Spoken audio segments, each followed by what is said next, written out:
Boa tarde. Boa tarde a todas as pessoas presentes, também as que nos seguem pelo YouTube.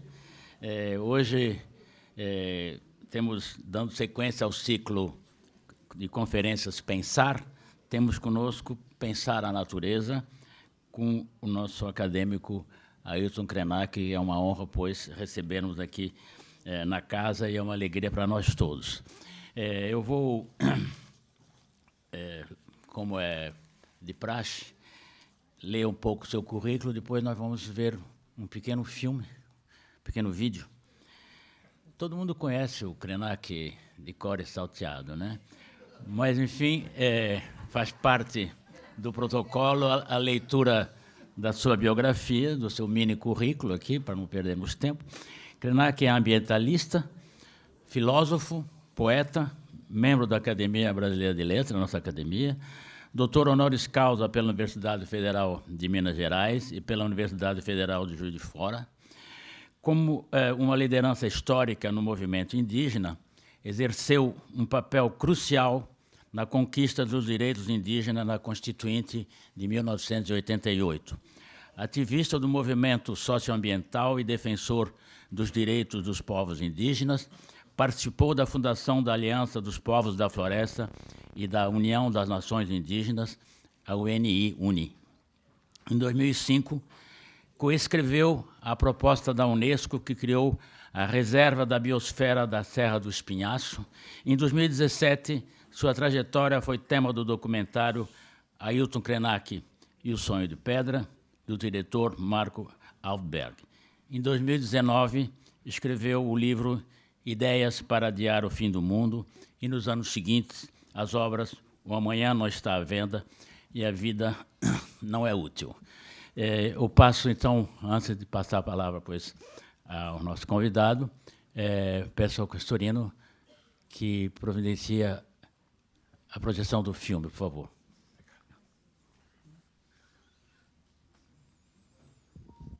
Quai toe tu já quai tai quai toe oi mingue tai quai ai konya nimbo ware bai ya gwer pipi quai ira moto e tai quai era minha de quai quando punha de wa te oi jai cha nyande ne chai nanja kopu nyande ai wi ipona wa punya wa te kopona ja pitia wa punya wa Havaria Gujarat.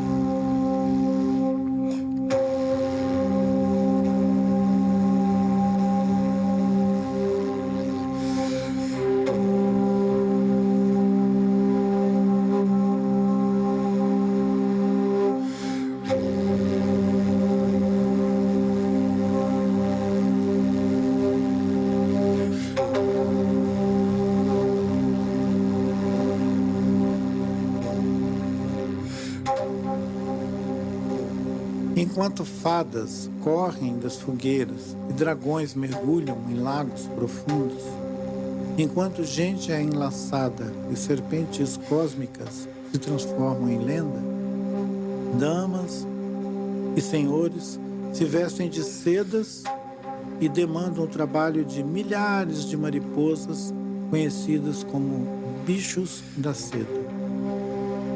Damas e senhores consomem chá, café, pão de açúcar, ouro, madeira, cacau, tabaco e diamante.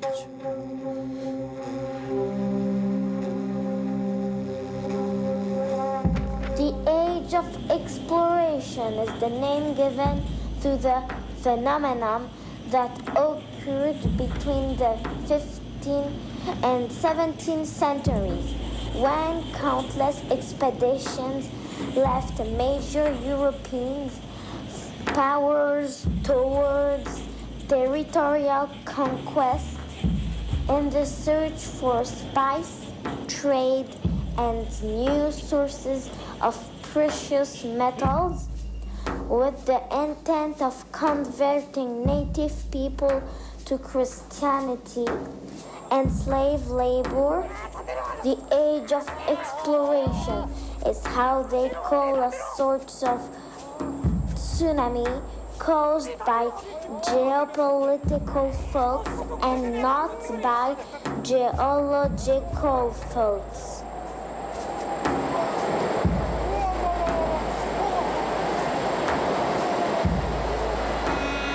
A metrópole se enfeita de artefatos e se faz confortável em almofadas com motivos tropicais. É de algodão puro, tingido de pau-brasil, a rouparia dos nobres passada a ferro, aquecida a carvão pelas mãos de meninas escravas.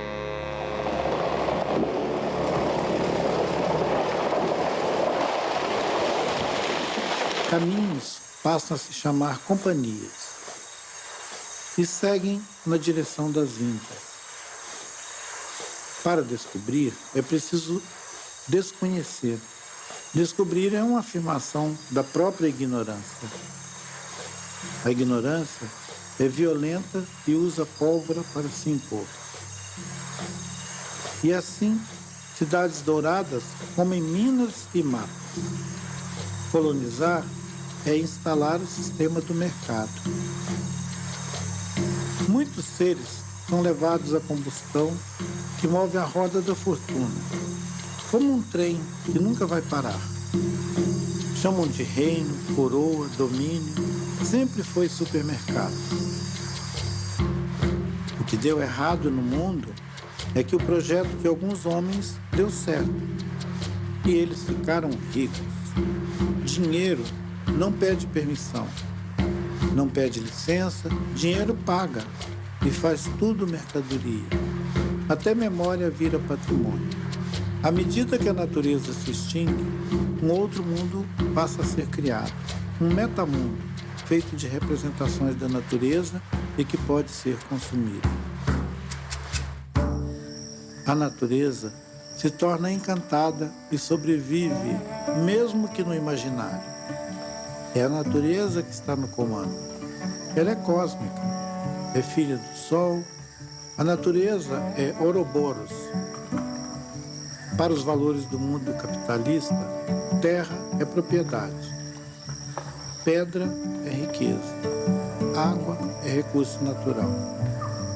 Plantas e animais são somente alimentos para os humanos. Gente que não comunga dos mesmos valores é selvagem. Sim, somos todos selvagens. Ser selvagem é ser filho da selva. Selvagem é o DNA, o código que desenha e informa a vida, atravessando como uma canoa as existências atuais, futuras e ancestrais. Selvagem é o coração que bate, independente do comando da razão. Selvagem é a simbiose, a construção da vida em colaboração e sua metamorfose contínua, fazendo que a vida seja para sempre. São selvagens as plantas e as bactérias, criadoras da fórmula que transforma os raios do Sol na atmosfera possível desse planeta azul. Selvagem é o planeta azul, que se autorregula e orbita em sincronia com todo o cosmos. O cosmos, que também é selvagem.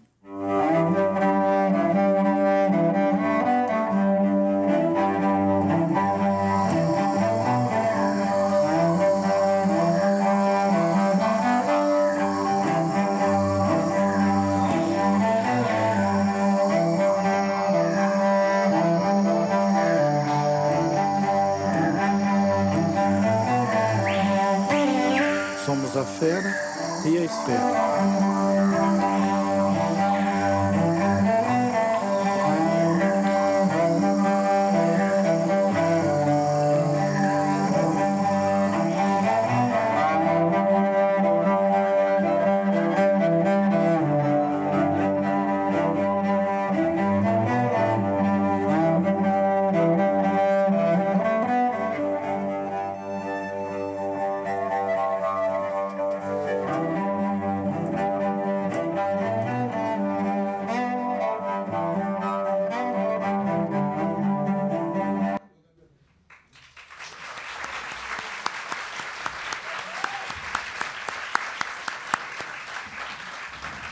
Bem, após essa maravilha, passo então a palavra ao Ailton Krenak, lembrando que esse ciclo de conferências tem a coordenação geral de Antônio Carlos Sequim. Por favor, então, com a honra, Ailton Krenak. Saúdo a todos, todas. Boa tarde. Agradeço de coração essa acolhida maravilhosa que vocês nos proporcionam, a mim e ao meu moderador, que está aqui me ajudando nesse encontro com as diferentes visões que nós temos desse planeta azul e dessa palavra que nos reúne aqui, natureza. Eu agradeço o ciclo de conferências Pensar, a oportunidade de estar junto com outros pensadores que já falaram de saúde, falaram de economia, falaram de literatura, falaram de diferentes temas. Então, a cada um de nós que foi proporcionado esse privilégio, nós agradecemos o ciclo de conferências que a ABL abre para que a gente possa ter essa fruição, que algumas ideias que ficam encantonadas possam fluir. Algumas ideias que ficam nas nossas obras, nos nossos textos, na nossa literatura, raramente elas encontram situações de privilégio como essa, de uma audiência tão plural, né? E eu quero agradecer ao nosso querido coordenador-geral desse ciclo, o acadêmico Antônio Carlos Sequim, e saudar os outros colegas da academia que estão presentes aqui, na pessoa do próprio Antônio Sequim. Vamos ao que interessa. Eu não vim aqui para ficar tomando o tempo de vocês sem contar essa parábola sobre a fera e a esfera. Esse ciclo de estudos que nós iniciamos ainda na pandemia, onde a minha colega Ana Dante me animou a pensar temas para que a gente tivesse encontros como esse aqui, desse ciclo. E eles foram muito prósperos, reuniram muita gente em vários lugares, cresceu. E hoje ele tem diferentes dispositivos de comunicar novas ideias. Digamos que hoje nós vamos falar de uma nova ideia sobre natureza. E essa nova ideia sobre natureza ela corre próxima a um evento muito importante da nossa história recente, que são as mudanças climáticas. Antes de nós, os comuns mortais, sermos alertados que a gente estava entrando pelo cano, a NASA manteve durante um bom período, talvez dos anos 60 até o começo dos anos 80, um grupo de cientistas que desenvolveram o conceito ou a teoria de Gaia. A teoria de Gaia é um conceito científico que volta-se para uma observação disso que nós chamamos de natureza, numa perspectiva ampla. Não só dessa ideia que produziu uma cultura meio ambiente, né? Eu sempre contestei a ideia do meio ambiente. De tanto fazer isso, ganhei o apelido de ambientalista. Então, tomem cuidado com as ideias de vocês, porque elas podem se voltar contra vocês.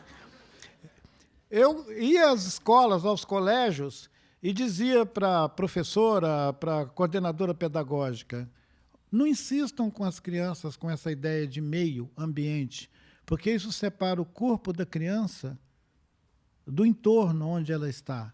Ela vai começar a olhar o quintal da escola como um lugar estranho ao corpo dela.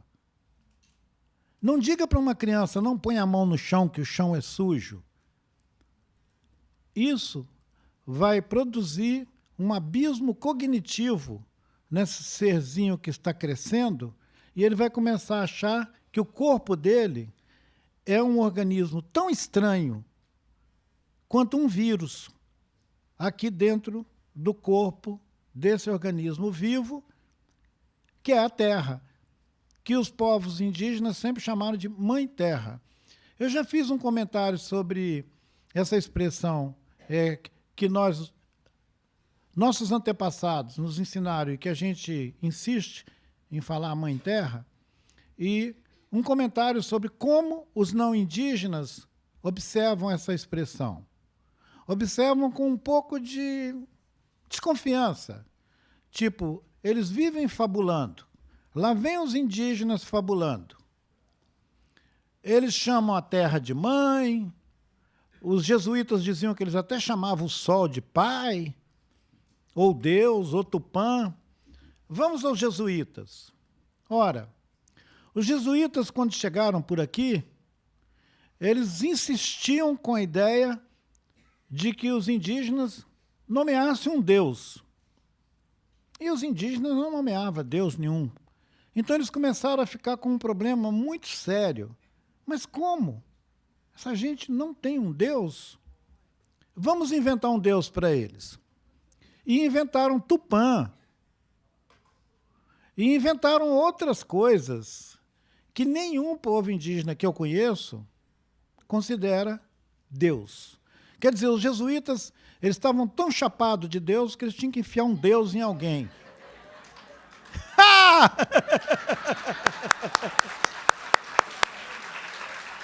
Ora, que história é essa? Né? Aí você chega lá na China, por exemplo, e pergunta para os chineses, e aí, e o seu Deus? E os chineses, eu, hein? Aí, mas e o seu Deus? Ah, que isso? Então, os jesuítas não deram muito certo lá na Ásia, nem no Japão, nem na China. No Japão, porque o Japão estava fechado para esse papo furado do Ocidente, e quando os jesuítas chegaram, eles deram um pau nos jesuítas, expulsaram eles. Mataram todos os jesuítas que deram no costado das ilhas japonesas. Hokkaido, a ilha principal, todas aquelas ilhas. Quer dizer, eles não deram certo na Ásia. Então, os europeus se voltaram para a África e para cá, para o continente americano, onde eles imprimiram o carimbo natureza. O carimbo da natureza. O carimbo da natureza, na ideologia ou na cosmovisão do mundo branco, do mundo ocidental, ele é análogo ao carimbo do Deus. Se você tiver um, você tem o outro. Na narrativa bíblica abraâmica, onde muçulmanos, o Islã, onde cristãos, o cristianismo, onde judeus, o judaísmo, todos filhos de Abraão, todos dizem que um Deus criou essa terra e deu para eles. E disse para eles, pica, esfola, rala, corta, mói, domina. Com essa ideia de domina, esse Abraão, esse Adão, esse abraâmico Adão, ele saiu pelo mundo, gente, fazendo o que Deus mandou. Vocês não podem culpar aos europeus pelo desastre ecológico que eles produziram no planeta. Vocês teriam que conversar com Deus. Eles só estão fazendo o que o pai deles mandou. O pai deles disse, vai lá e quebra tudo. Eles foram lá e quebraram tudo. E eles vão depois e falam com o Papa Francisco. Papa Francisco, a gente quebrou tudo. Aí o Papa vira para eles e fala, a gente vai ter que fazer uma encíclica.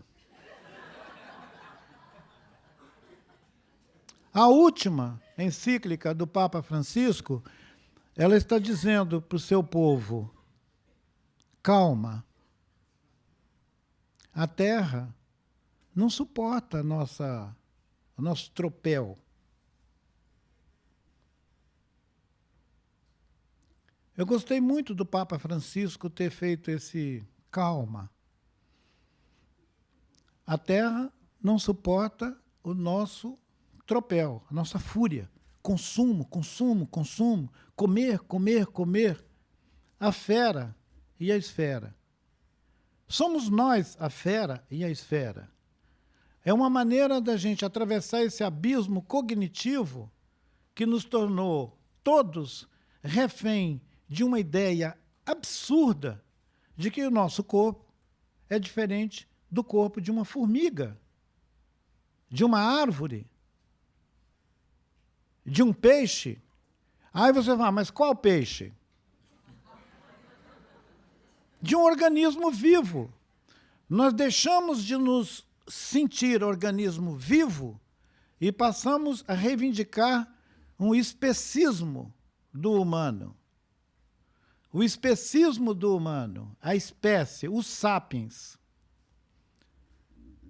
Esse sujeito, o sapiens, ele ficou encroado, ensimesmado, numa ideia de que ele pode agir sobre o corpo dos outros seres vivos, desde a formiga até o elefante, da maneira mais arbitrária. Ele não tem que pedir licença para ninguém, porque ele recebeu uma ordem.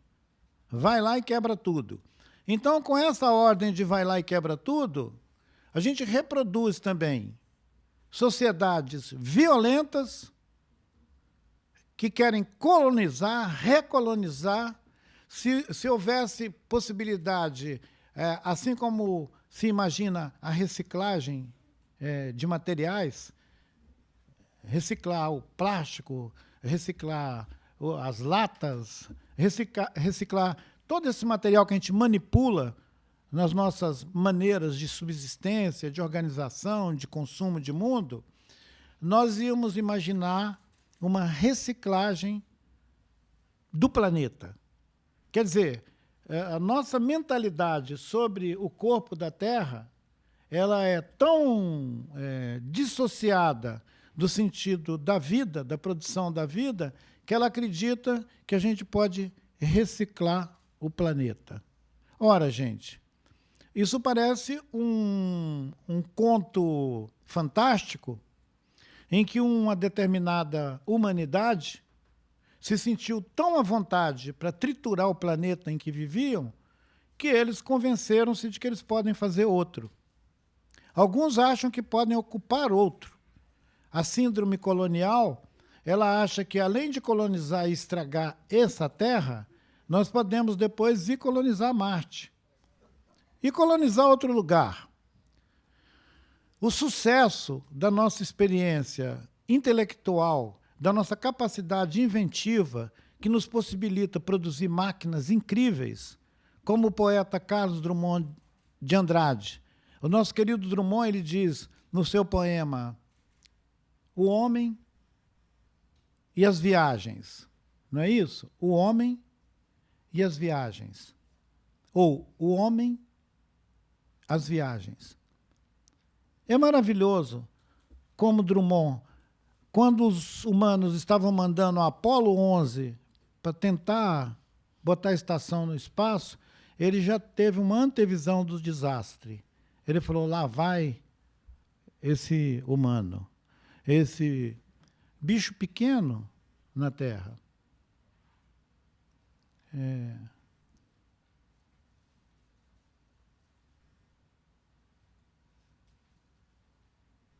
Que desenvolve máquinas inteligentes. Nós temos uma incrível capacidade de desenvolver máquinas inteligentes.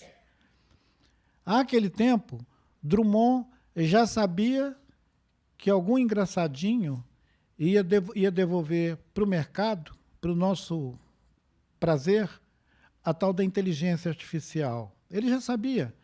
Porque é essa inteligência artificial que vai ouvir a ordem.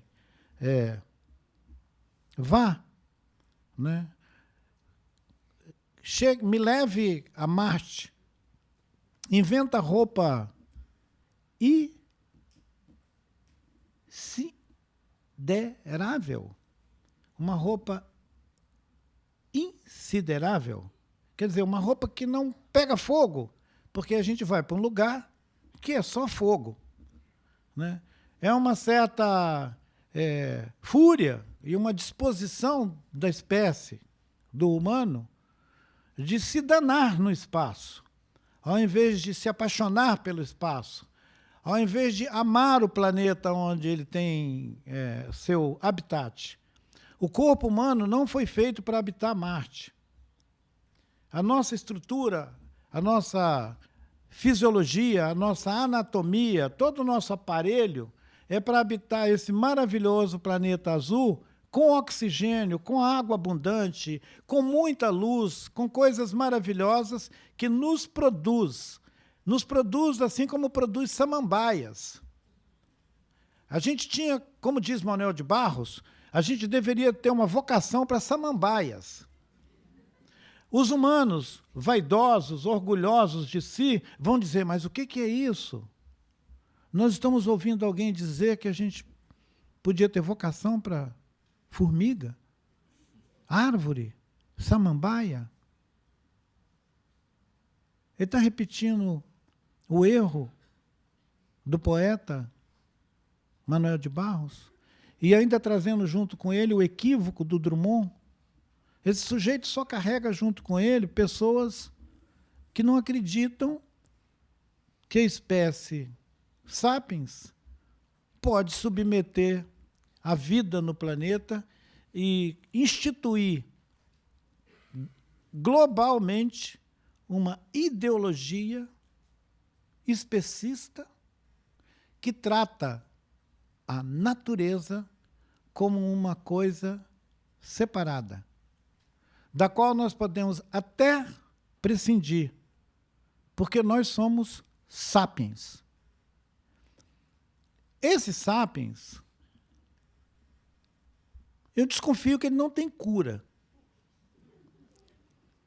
E já fiz uma observação de que o sapiens deu metástase. Os sapiens. E toda essa fúria ambientalista que diz que o mundo vai acabar, ou qualquer coisa do tipo, ele parte de uma cosmovisão instituída, eu estou chamando de cosmovisão alguma coisa que, nesse caso, podia ser chamada também de uma ideologia global, uma ideologia planetária. Porque, a despeito do nosso querido geógrafo Milton Santos reclamar outras globalizações, as outras globalizações, todas foram excluídas. Só ficou uma, a da economia, aquela da grana, da moeda, do dinheiro. O dinheiro é o dinheiro, o dinheiro. Então, nós vivemos num planeta hoje onde o valor mais elevado dos humanos é o dinheiro. Por favor, se tiver alguém aqui que, por alguma razão poética, ficar contrariado com essa afirmação, levante a sua mão. É a grana. Alguém chega numa família, vê um menino de 4, 5 anos e pergunta o que ele vai ser quando crescer. Um sujeito desse deveria ser preso. Ele deveria ser retirado do ambiente e levado para a cadeia. Como ele pode perguntar para alguém que aportou aqui nesse maravilhoso planeta, com suas relações cósmicas, para trazer para a gente novas ideias de mundo, e você pergunta o que ele vai ser quando crescer? A educação, a orientação geral, a coisa da profissão, aquilo que o nosso querido mestre, que nós celebramos, o nosso grande educador, Paulo Freire, aquilo que ele chamava de educação bancária, é o que tomou conta de tudo. Assim como o Sapiens deu metástase, isso que a gente chama de educação também, faz muito tempo que se rendeu a essa metástase de reproduzir gente para ser mão de obra e ativar sistemas de produção do mercado. Quer dizer, nós nos constituímos numa ex-humanidade. A gente perdeu aquilo que podia ser uma ideia de humanidade. Aquilo que é referido na Declaração Universal dos Direitos Humanos, a gente já jogou fora faz tempo. É só um mantra. A Declaração Universal dos Direitos Humanos é um mantra. Assim como alguém medita, canta um mantra para ver se chove ou se o mundo não acaba, nós também acreditamos na Declaração Universal dos Direitos Humanos, enquanto a gente assiste os donos da guerra esmagando continentes inteiros. E a gente continua como se a gente fosse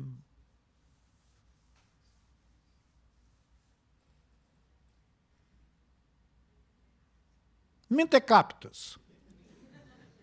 Para não esquecer um querido escritor mineiro.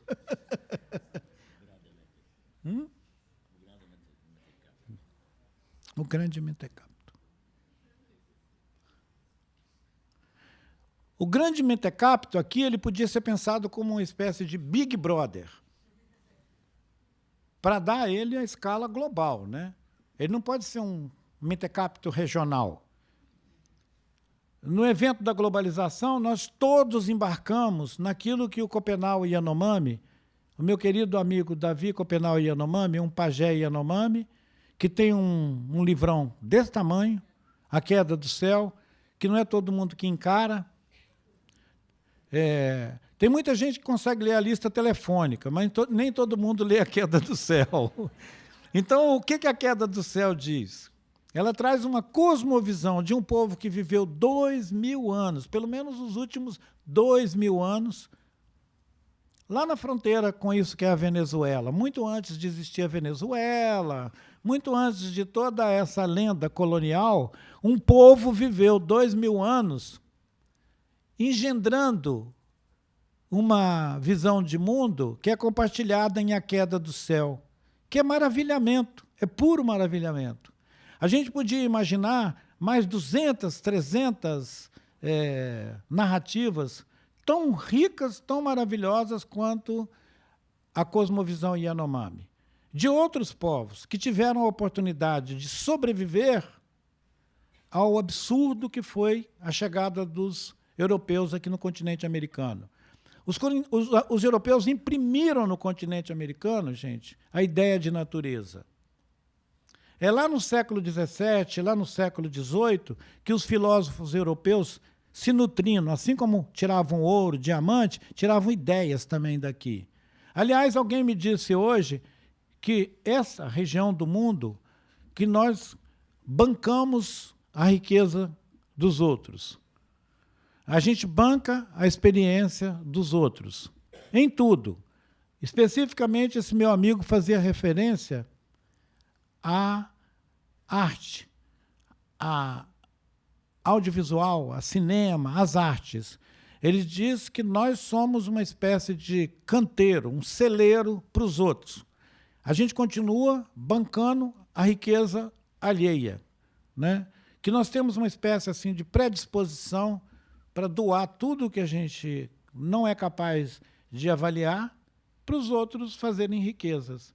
É uma generosidade para além da franciscana. E Laudato Si é o que o Papa Francisco invoca, né?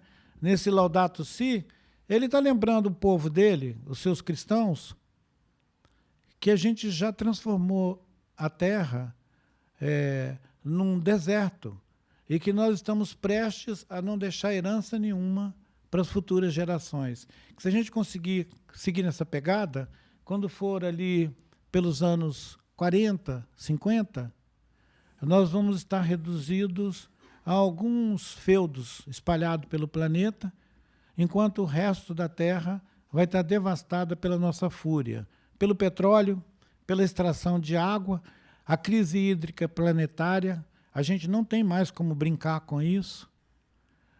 Nós podemos aprender com os Yanomami, que há 2000 anos atrás sabiam que a Terra não é plana. Há 2000 anos atrás. Mas a gente ainda tem muita gente que acredita nesse tipo de absurdo. Porque se você está sentado numa colina assistindo o pôr do sol e no outro dia você admite que a Terra é plana, você é um imbecil.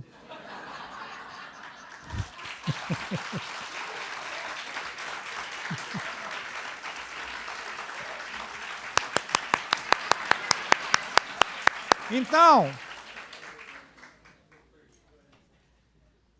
na maioria das línguas nativas do continente americano, não existe a palavra natureza. Não existe essa palavra.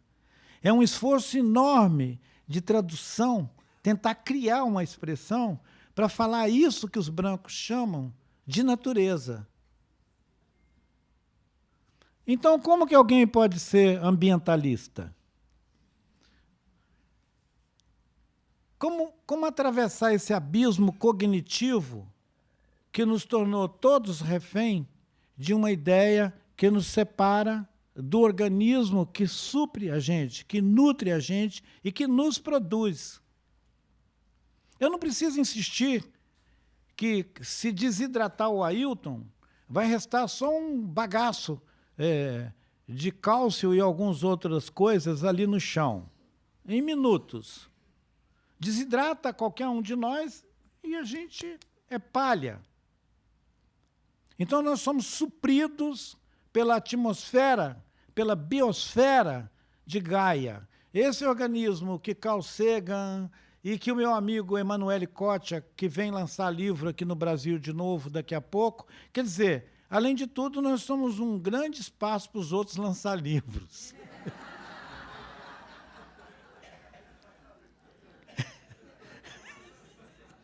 O Emanuele, ele me surpreendeu quando ele chegou aqui, esse típico europeu, né? Ele tem aquela cultura italiana, e ele veio com uma maravilhosa referência à metamorfose. Eu pensei, bom, esse cara está falando do Kafka? Não, esse cara está falando do Darwin. E ele recuperou aquilo que Darwin trouxe para nós, que durante muito tempo foi chamado de teoria, assim como Gaia chamam de teoria. Tudo que você chama de teoria é alguma coisa da qual você desconfia. Ninguém chama alguma coisa que você acredita de teoria. Você não diz que o seu pé é uma teoria. Você pisa, usa o pé.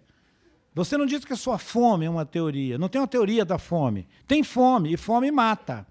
Então, a questão é o seguinte: quando Darwin anunciou as suas conclusões, suas visões, os seus experimentos, as suas descobertas, nesse sentido cabe a palavra, o mundo era tão retardado que pegou o lado errado da teoria dele e foi utilizada, inclusive, de maneira racista, né? O tal do eugenismo, né? Ele foi uma alavanca para esse tipo de reacionários produzir todas as asneiras que produziram sobre raça e outras coisas do tipo, gênero e tudo. O mundo ficou mais de 100 anos chapado por essas contra-ideias.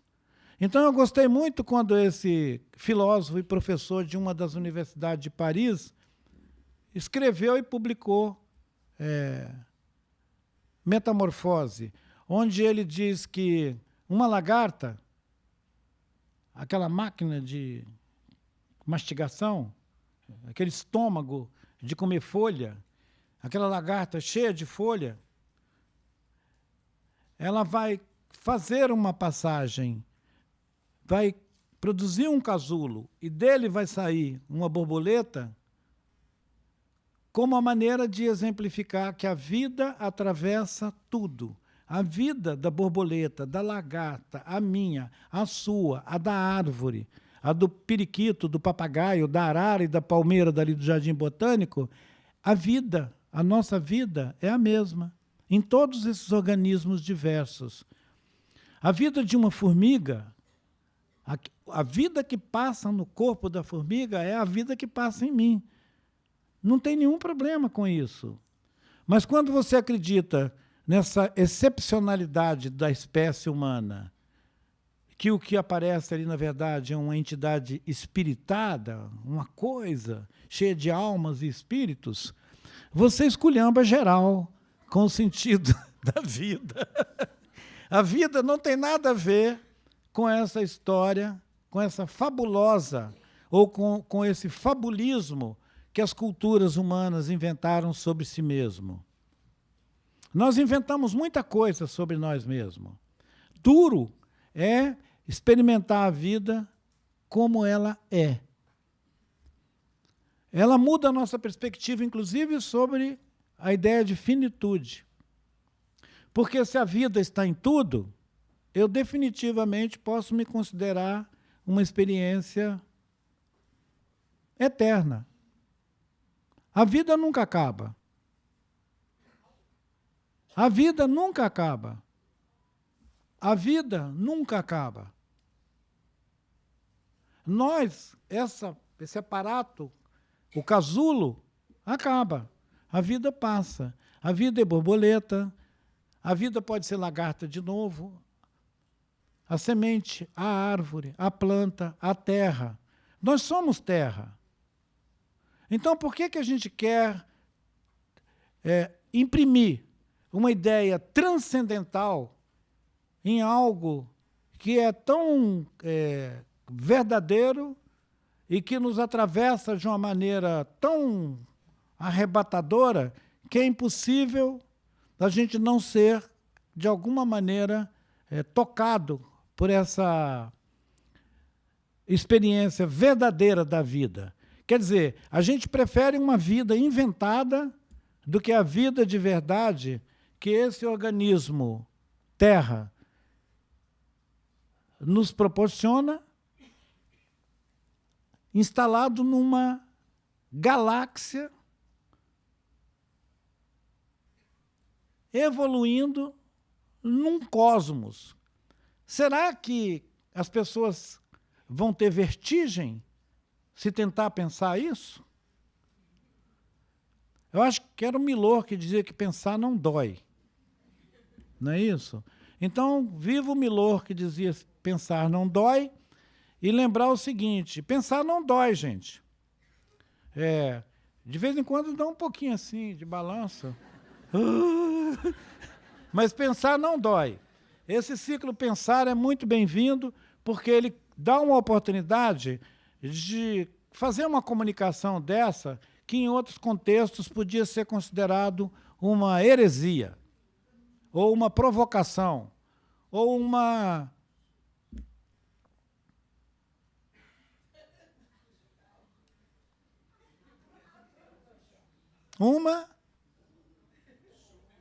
subversão. Gostei dessa.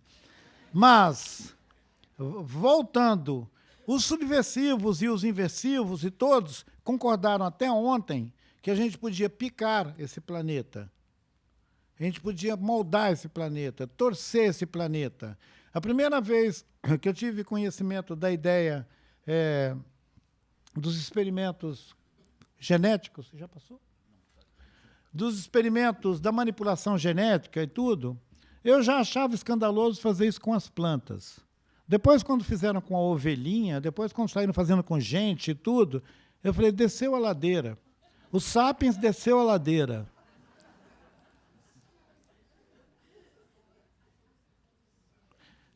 É interessante a gente pensar no Sapiens, porque a gente não discrimina ninguém.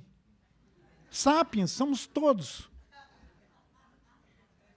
Olha que roubada.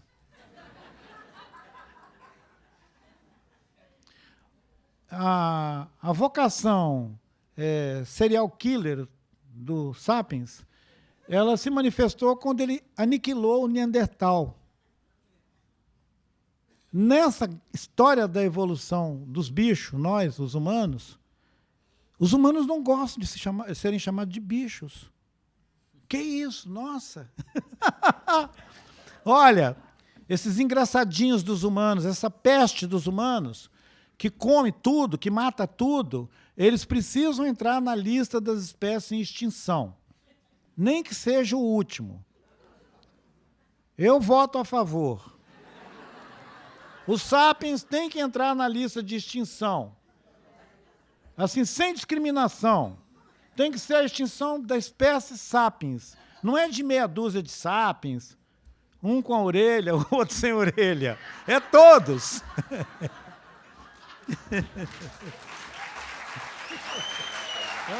Deu certo.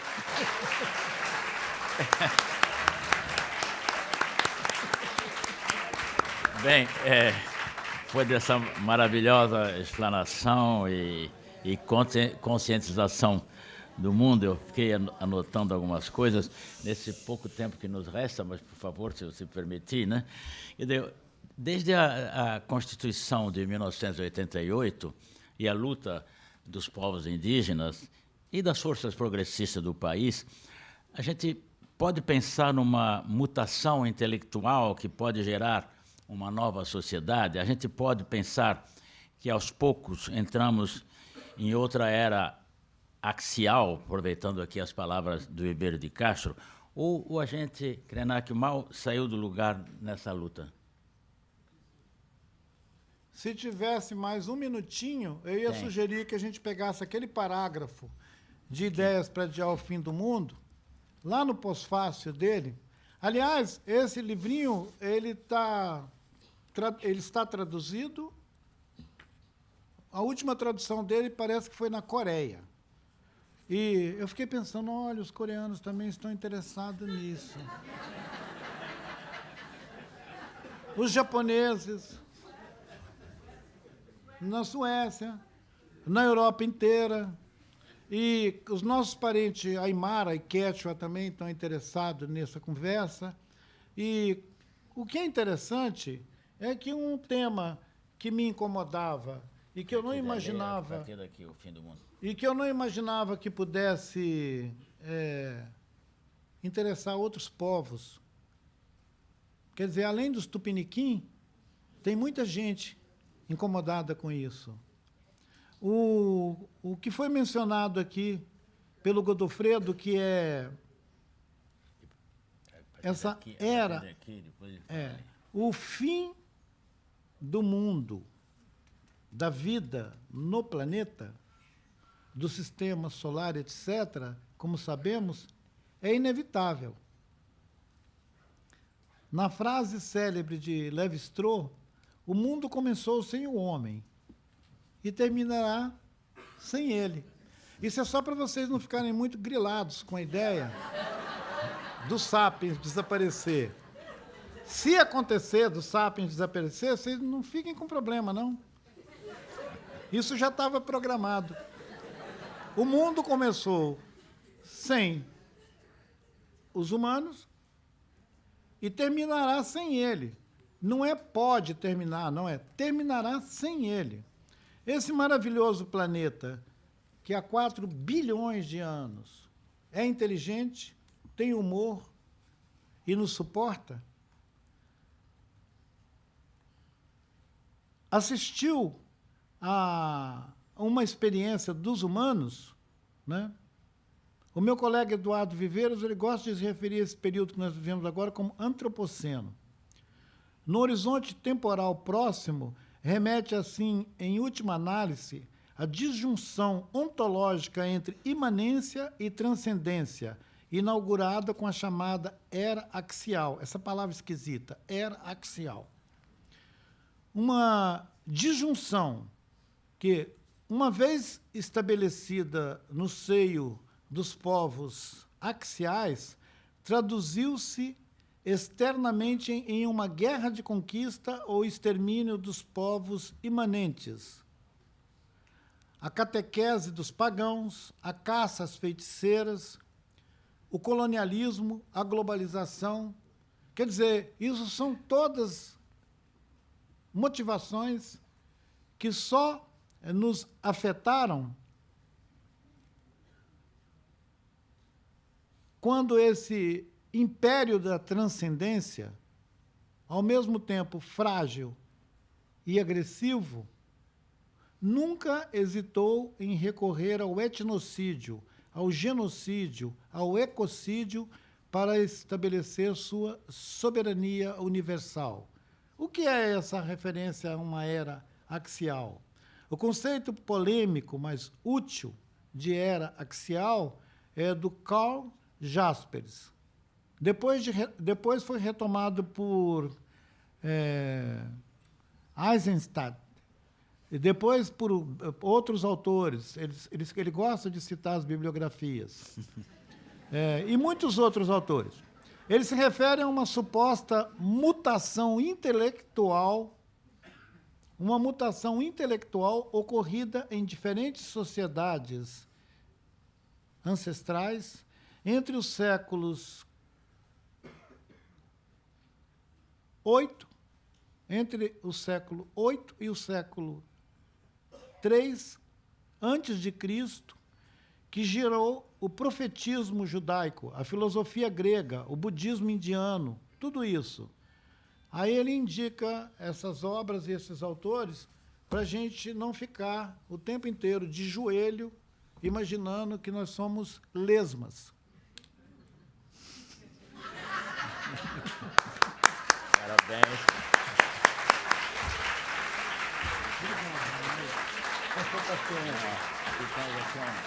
Pequeno certificado. Certificado da ABL. Não, em princípio não. Obrigado, pessoal. Maravilhoso.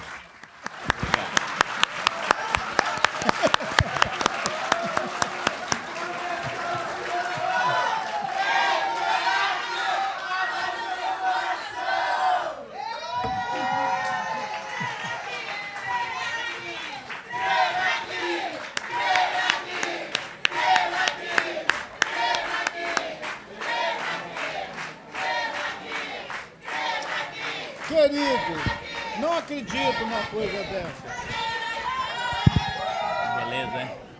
Bem, aproveito também para... Gratidão, gratidão, gratidão. Meu moderador. Obrigado, querido. Na próxima terça-feira, dia 30, às 16 horas, dentro do ciclo Pensar, teremos Pensar a Justiça com o convidado Luiz Roberto Barroso. E na quinta-feira... Amanhã, depois da manhã, quinta-feira, às 17h30, com a coordenação do acadêmico Domingos Proença Filho, teremos a palestra A Obra Polifônica de João Boaldo Ribeiro, com as conferencistas Rita Olivieri Godet e Zila Bell. Muito obrigado pela presença de todos e todas. Obrigado.